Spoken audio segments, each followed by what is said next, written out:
আসসালামু আলাইকুম। অন্য মঞ্চের আলাপচারিতায় আপনাদের সকলকে আমন্ত্রণ জানাচ্ছি। প্রিয় সুধী, প্রীতীয় শুভেচ্ছা নিবেন। যে যেখানে আছেন আশা করি ভালো আছেন। আপনারা সাম্প্রতিক যুগান্তরে একটি খবর দেখেছেন।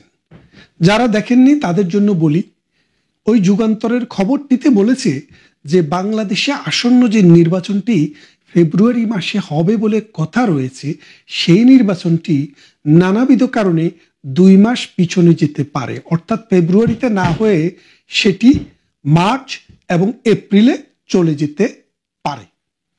তাহলে এখন বিষয়টা হচ্ছে, ডক্টর ইউনূস ক্ষমতায় আসার পর প্রথমে বলেছিলেন যে 2024 সালের মাঝামাঝিতে নির্বাচনটি হবে, কিন্তু লন্ডনে এসে জনাব তারেক রহমানের সাথে একটি মিটিং করলেন। সেই মিটিংয়ের পর তিনি সিদ্ধান্ত দিলেন যে এটি 2026 সালের ফেব্রুয়ারির মাঝামাঝি নাগাদ হতে পারে এবং হবে। এমনটাই ছিল, কারণ ফেব্রুয়ারির 14 তারিখ থেকে সম্ভবত ঈদ, রোজা, সেহেতু রোজার আগেই নির্বাচনটি হওয়ার কথা ছিল। কিন্তু এখন যেহেতু আপনারা শুনছেন যে নির্বাচনটি ফেব্রুয়ারিতে নয়, আরো 2 মাস পিছাতে পারে, এর কারণ কি? এবং যদি এই পিছানো হয় তাহলে এটা কি ফেব্রুয়ারি থেকে আরো একটু বেশি পিছাবে নাকি আরো একটু কম পিছাবে, সেই বিষয়টিও একটি ভাবনার বিষয়। মূল বিষয়টি হচ্ছে, ব্রিটেন, আমেরিকা এবং ইউরোপীয় ইউনিয়নের যে রাষ্ট্রদূতরা রয়েছে, জাতিসংঘ মানবাধিকার কমিশন এবং জাতিসংঘের যেসব প্রতিষ্ঠান রয়েছে যারা নির্বাচন মনিটরিং করেন, তারা সহ সবাই এক বাক্যে একটি কথা ডক্টর ইউনূসকে নোট দিয়ে বলে দিয়েছেন, যেটি আমেরিকান দূতাবাসের মাধ্যমে ডক্টর ইউনূসের কাছে গিয়ে পৌঁছেছে। সেখানে একদম ক্লিয়ার একটি কথা, যে 14 দলীয় জোটে যারা ছিল, আওয়ামী লীগ, জাতীয় পার্টি, জাসদ এবং অন্যান্য যেসব দল ছিল, তাদেরকে বাদ দিয়ে যদি বাংলাদেশে কোনো নির্বাচন হয়, বিশেষ করে জাতীয় পার্টি এবং আওয়ামী লীগ, তাইলে সেই নির্বাচনটিকে আন্তর্জাতিক মহল একটি গ্রহণযোগ্য নির্বাচন বলে মেনে নেবে না। আমেরিকার সেই নোটে এমনও কথা ছিল যে আওয়ামী লীগের সময়ে যেই নির্বাচনে বিএনপি এবং জামায়াতে ইসলামী সহ আরো অন্যান্য জোট বয়কট করেছে, সেই নির্বাচনটিকে আমরা কাজ চালানোর জন্য মেনে নিয়েছি, কিন্তু আমরা সঠিকভাবে এটাকে সঠিক গণতান্ত্রিক নির্বাচন বলিনি। তারপরেও এখন যে নির্বাচনটি ফেব্রুয়ারিতে হওয়ার কথা রয়েছে, সেই নির্বাচনটি শেখ হাসিনার আমলে যে কোনো নির্বাচনের চাইতেও খারাপ হবে। কেননা শেখ হাসিনা কিন্তু কখনো বিএনপিকে বা জামাতকে নির্বাচনে অংশগ্রহণ করা থেকে বিরত রাখেনি। তারা বলেছে যে নির্বাচন হবে প্রধানমন্ত্রী শেখ হাসিনার অধীনে, যারা চায় তারা অংশগ্রহণ করবে, যারা চায় অংশগ্রহণ করবে না। ডেমোক্রেসিতে কারো অংশগ্রহণ করা এবং না করা দুইটাই হচ্ছে রাজনৈতিক দলের চয়েস। এখন রাজনৈতিক দল অংশগ্রহণ করতে পারে, নাও করতে পারে, কিন্তু এখন যেটা হচ্ছে, সামরিক ফরমানের মতো ডক্টর ইউনূস ফরমান জারি করে ছাত্রলীগকে নিষিদ্ধ করেছে এবং আওয়ামী লীগের কর্মকাণ্ড ক্রিমিনালাইজ করেছে। সাথে সাথে এই অবৈধ নির্বাচন কমিশনকে দিয়ে একটি পরিপত্র জারি করিয়েছে যে আওয়ামী লীগের যে মানে রেজিস্ট্রেশন সেটি এবং আওয়ামী লীগের যে মার্কা সেটি এই মুহূর্তে স্থগিত রয়েছে। তাহলে আপনারা বোঝেন, এই অবস্থায় আমেরিকা বলেছে যে যদি আওয়ামী লীগের নির্বাচনে অংশগ্রহণের সুযোগ থাকতো, জাতীয় পার্টির যদি অংশগ্রহণের সুযোগ থাকতো, সেই দল যদি অংশগ্রহণ না করত, সেই ক্ষেত্রে বলা যেত যে এটি একটি গ্রহণযোগ্য নির্বাচন, আমরা কাজ চালানোর জন্য বাংলাদেশের সাথে থাকব। কিন্তু যেহেতু এই দলগুলোকে সিস্টেমেটিক্যালি অংশগ্রহণ না করার জন্য গভর্নমেন্টের কাছ থেকে পরিপত্র জারির মাধ্যমে নিষিদ্ধ ঘোষণা করা হয়েছে, সেহেতু এটাকে আমরা গণতান্ত্রিক কোনো শক্তি হিসাবে মনে করি না এবং আমরা এই সরকারকে স্বীকৃতি দেব না। এই কথাটি আসার আরো একটি কারণ রয়েছে। সেই কারণটি অতি সাম্প্রতিক আপনারা দেখেছেন, মালয়েশিয়ার রাজধানী কুয়ালালামপুরে আমেরিকার প্রতিরক্ষামন্ত্রী এবং ভারতের প্রতিরক্ষামন্ত্রীর মধ্যে একটি প্রতিরক্ষা সহযোগিতা চুক্তি স্বাক্ষরিত হয়েছে। এটি নিয়ে আমি আগে একটি ভিডিও করেছি, সেটা নিয়ে আজকে বিস্তারিত আর বলতে চাই না। সে ভিডিওটিতে আমি বিস্তারিত বলেছিলাম। ওই চুক্তিটি হওয়ার পর আমেরিকার কাছে এখন একটা অব্লিগেশন হয়ে গেছে যে বাংলাদেশে যদি আওয়ামী লীগ এবং বাম দলীয় যেই সব জোট আওয়ামী লীগের সাথে ছিল এবং জাতীয় পার্টি, এই কটি দল যদি নির্বাচনে না থাকে, সেই ক্ষেত্রে বিএনপি এবং মৌলবাদী শক্তিরা বাংলাদেশের রাজনীতিকে নিয়ন্ত্রণ করবে।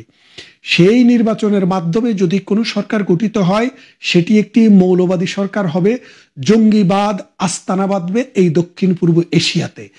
এর ফলে ভারত সহ অনেক দেশের স্থিতিশীলতা বিনষ্ট করার চেষ্টা করা হবে এখান থেকে, যেমনটা আফগানিস্তানে তালেবান দিয়ে করেছে, যেমনটা পাকিস্তান তেহরিকে তালেবান, তারপরে জৈশি মোহাম্মদ, লস্করে তৈয়বা, এইরকম জঙ্গি সংগঠনগুলা এই ভারতীয় সীমান্ত, কাশ্মীর এবং পাকিস্তানকে যেভাবে একটি একদম অকার্যকর রাষ্ট্রে পরিণত করেছে, অর্থনৈতিকভাবে ভঙ্গুর করে দিয়েছে, সেই রকম একটি অবস্থা তৈরি হবে বাংলাদেশে।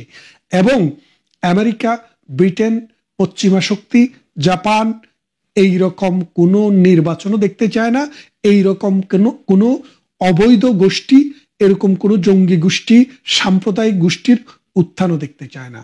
বিশেষ করে ভারতের সাথে চুক্তিটি হওয়ার পর আমেরিকা সিদ্ধান্ত নিয়েছে যে বাংলাদেশের এই রকম কোনো নির্বাচনকে, যেহেতু ভারত এটাকে মনে করে ভারতের জন্য, দক্ষিণ পূর্ব এশিয়ার জন্য, বাংলাদেশের জন্য এটা একটা হুমকি, সেই ক্ষেত্রে আমেরিকা এটাকে আর সমর্থন দেবে না। এই খবরটি পাওয়ার পর ডক্টর ইউনূস তার কিছু কিছু পারিষদের সাথে কথা বলেছেন, বলে এরকম একটি আভাস দিয়েছেন, যদি ফেব্রুয়ারিতে নির্বাচন করা হয় তাহলে আওয়ামী লীগকে কিভাবে ম্যানেজ করা হবে, জাতীয় পার্টিকে কিভাবে ম্যানেজ করা হবে, সুতরাং মাস আরো 2টি বাড়াতে হবে। কারণ হচ্ছে বাংলাদেশের বিদ্যমান কনস্টিটিউশন এবং নির্বাচন কমিশনের যে আইন রয়েছে, সেই আইন অনুসারে 3 মাস আগে, অর্থাৎ 90 দিন আগে তফসিল ঘোষণা করতে হয়। তফসিল যদি 3 মাস আগে ঘোষণা করা না হয়, তাহলে কনস্টিটিউশনাল যে ল সেটাকে ভায়োলেট করা হবে। যদি 12ই ফেব্রুয়ারি নির্বাচন করতে হয়, অন্তত 12ই নভেম্বর, আজ থেকে 12 দিনের মধ্যে তফসিল ঘোষণা করতে হবে। যদি এই তফসিলটি ঘোষণা করতে না পারে, তাহলে নির্বাচন কমিশন নিজেই কনস্টিটিউশন ব্রিচের জন্য দায়ী হবে এবং তার বিচার হবে বাংলাদেশে। তাহলে আপনারা বোঝেন নির্বাচন কমিশন কি ফাটাবাসের মধ্যে পড়ছে। তাহলে নির্বাচন কমিশনের হাতে অপশন হলো, যদি 12ই নভেম্বরের পরে কোনো তফসিল ঘোষণা করতে হয়, তাহলে নির্বাচনের তারিখও পিছিয়ে যাবে। আর সেইভাবে তারা তাদের কনস্টিটিউশনাল যে রেসপন্সিবিলিটি সেটা পালন করার চেষ্টা করবে। এখন আপনারা জানেন, যখন 5ই আগস্ট ঘটে 2024 সালে, তারপর পর বাংলাদেশের সেনাবাহিনী প্রধান একটি বক্তব্য দিয়েছিলেন, রেডিওতে, টেলিভিশনে সেটি প্রচার হয়েছে। সেই বক্তৃতায় তিনি বলেছেন, আমরা ডক্টর ইউনূসের যে সরকার বা যে তত্ত্বাবধায়ক যে সরকার আসবে, অন্তর্বর্তীকালীন যে সরকার আসবে, সেই সরকারকে 18 মাস সময় দেব। কত মাস? 18 মাস। এই 18 মাস সময়ের মধ্যে জানুয়ারির 15 তারিখ পড়ে, তার মধ্যে যদি কোনো নির্বাচন না হয়, তাহলে সেনাবাহিনীর মধ্যে যে রিপার্কেশনটা হচ্ছে আপনারা জানেন, যে সেনাবাহিনীর বিরুদ্ধে যুদ্ধ অপরাধের বিচার শুরু করেছে।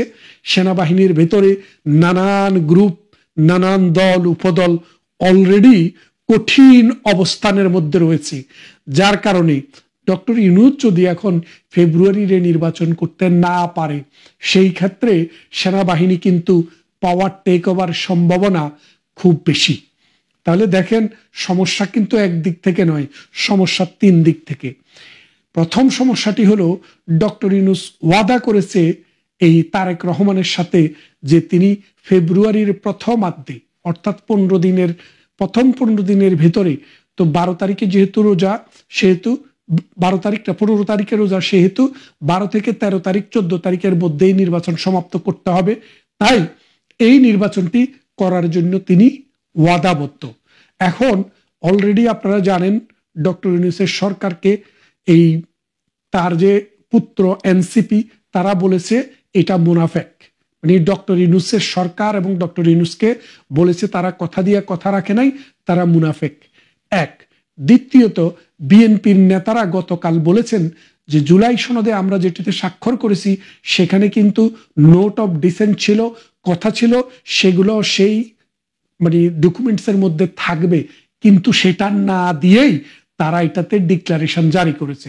সুতরাং ডক্টর ইউনূসকে তারাও বলেছে মুনাফেক এবং তারাও বলেছে মিথ্যাবাদী, প্রতারক। তাহলে দেখেন, আমরা আওয়ামী লীগ আমরা না বললাম, তাদের যারা সরকার, যাদের মানে তাদেরকে যারা সরকার নিয়োগ করেছে, এনসিপি, জামাতে ইসলামী এবং বিএনপি, এই তিনটার মধ্যে দুইটি দল অলরেডি ডক্টর ইউনূসকে একটি মুনাফেক হিসেবে ঘোষণা দিয়েছে। তাহলে বোঝেন, এই মুনাফেক ঘোষণার পর ডক্টর ইউনূস কিন্তু খুব প্রেশারের মধ্যে আছে যে আমি তো অলরেডি মুনাফেক হয়ে গেছি, যদি ফেব্রুয়ারি নির্বাচন না করতে পারি তাহলে আরো কঠিন অবস্থা। অন্যদিকে আমেরিকা এবং ব্রিটেন বলে দিয়েছে আওয়ামী লীগ, জাতীয় পার্টি এবং তার জোট ছাড়া কোনো নির্বাচন হলে সেই সরকারকে তারা রিকগনিশন দেবে না, অর্থাৎ সরকারকে স্বীকৃতি দেবে না, যেমনটা তালেবান সরকারকে দেওয়া হয় নাই। এমতো অবস্থায় ডক্টর ইউনূসের উভয় সংকট। এখন এই সংকটের সমাধানের জন্য ডক্টর ইউনূসকে শেখ হাসিনার মুখাপেক্ষী হতে হবে, আওয়ামী লীগের মুখাপেক্ষী হতে হবে, জাতীয় পার্টির মুখাপেক্ষী হতে হবে, ভারতের মুখাপেক্ষী হতে হবে, জনতার মুখাপেক্ষী হতে হবে।